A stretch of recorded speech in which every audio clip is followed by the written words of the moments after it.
যে ব্যক্তি মুখে বলবে লা ইলাহা ইল্লাল্লাহু মুহাম্মাদুর রাসূলুল্লাহ এবং অন্তর বিশ্বাস স্থাপন করে নেবে এবং এই আমল করবে, এই ব্যক্তি হলো ঈমানদার। যখনই আমল করবে, আমল করার মাধ্যমে এই ঈমানদারটি মুমিন হয়ে যায়। মুমিন হওয়ার পরে ওই মুমিনটা যখন ইসলামের সমস্ত বিধিবিধানগুলো যখন মেনে চলে, ইসলামকে যখন মানে একদম ইসলামের ভিতরে যখন দাখিল হয়ে যায়, আল্লাহ রাব্বুল আলামিন বলেন ইয়া আইয়ুহাল্লাযীনা আমানু দুখুলু ফিস সিলমি কাফা, তোমরা ইসলামের মধ্যে পরিপূর্ণভাবে দাখিল হয়ে যাও। তাহলে যখনই মানব জাতিরা, যখনই মানুষেরা ইসলামের মধ্যে পরিপূর্ণভাবে যখন প্রবেশ করে ফেলবে, তখনই সেই মানুষেরা মুসলমান হয়ে যাবে। আল্লাহ রাব্বুল আলামিন আয়াতের মধ্যে বলছেন তোমরা পরিপূর্ণ মুসলমান না হয়ে তোমরা মৃত্যুবরণ করো না। আমার প্রিয় ভাইয়েরা, আমার প্রিয় মা বোনেরা, আপনারা যারা কথা শুনছেন, আমার যারা ভাইয়েরা, আব্বা যারা, বন্ধুরা, তোমরা যারা কথা শুনছো, আল্লাহ রাব্বুল আলামিন আমাদের বিষয়ে বলেছেন তোমরা পরিপূর্ণ মুসলমান না হয়ে তোমরা মৃত্যুবরণ করো না।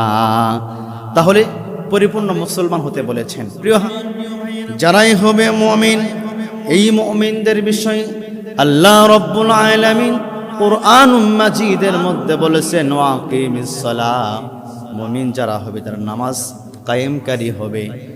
মুমিনের এক নম্বর গুণাবলী হচ্ছে যারা নামাজ নিজে আদায় করবে এবং নিজে নামাজ আদায় করবে, পরিবারকে নামাজ পড়াবে এবং নিজের এলাকায়, গ্রামে, নিজের জেলায়, উপজেলায়, থানায় নামাজের কথা বলবে, নামাজ কায়েম করার জন্য কাজ করবে, কায়েম দায়েম রাখার চেষ্টা করবে।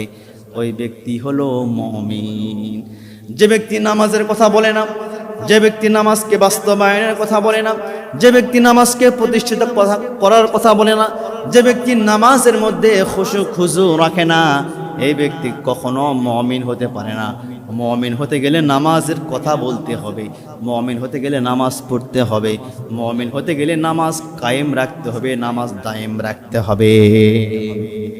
আমার প্রিয় ভাইয়েরা, যেমন আল্লাহর নবী, বিশ্ব নবী জনাবে মুহাম্মদুর রাসূলুল্লাহ সাল্লাল্লাহু আলাইহি ওয়াসাল্লামের প্রিয় নাতি হযরত ইমাম হুসাইন রাদিয়াল্লাহু তাআলা আনহু তিনি কারবালার ময়দানে শাহাদাত বরণ করেছেন। সুবহানাল্লাহ, শাহাদাত বরণ করেছেন কারণ কি? ইমাম হুসাইন রাদিয়াল্লাহু তাআলা আনহুর তার ইচ্ছা ছিল আমার নানা জান, আমার নবী যেভাবে খিলাফত প্রতিষ্ঠা করে গেছে, আমার নানা যেভাবে কোরআন দিয়ে রাষ্ট্র চালিয়েছে, আমার নানা যেভাবে নবীজির সুন্নাহ দিয়ে রাষ্ট্র চালিয়েছে, যেমন খিলাফতকে বাস্তবায়ন করেছে, আমি ইমাম হুসাইন আমিও এটাই চাই। কিন্তু ইয়াজিদ এটা চান নাই। ইয়াজিদ চেয়েছে তার ইচ্ছা মতো, তার মন মতো কিছু কোরআন থাকবে, কিছু হাদিস থাকবে, আর কিছু ইয়াজিদের বানোয়াট কিছু কথাবার্তা কাজ থাকবে। এটাই ইয়াজিদের হচ্ছে মূল ইচ্ছা ছিল। কিন্তু ইমাম হুসাইন রাদিয়াল্লাহু তাআলা আনহু ইসলামের পতাকা পৃথিবীর জমিনে উদ্দিন করবার জন্য, ইমাম হুসাইন রাদিয়াল্লাহু তাআলা আনহু ইসলামকে পৃথিবীর জমিনে বাস্তবায়ন করবার জন্য নিজের শরীরে রক্ত মোবারক কারবালার ময়দানে ঢেলে দিয়েছে, শাহাদাত বরণ করিয়েছেন, তার পরিবার সহ শাহাদাত বরণ করেছেন।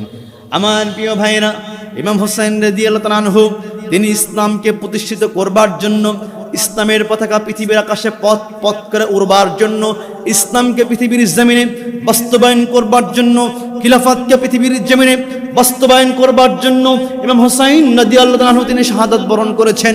ইমাম হুসাইন রাদিয়াল্লাহু আনহু তিনি শাহাদাত বরণ করেছেন, এরপর কোনো বামার রামের কাছে মাথা নত করতে রাজি হয় না মুসলমান।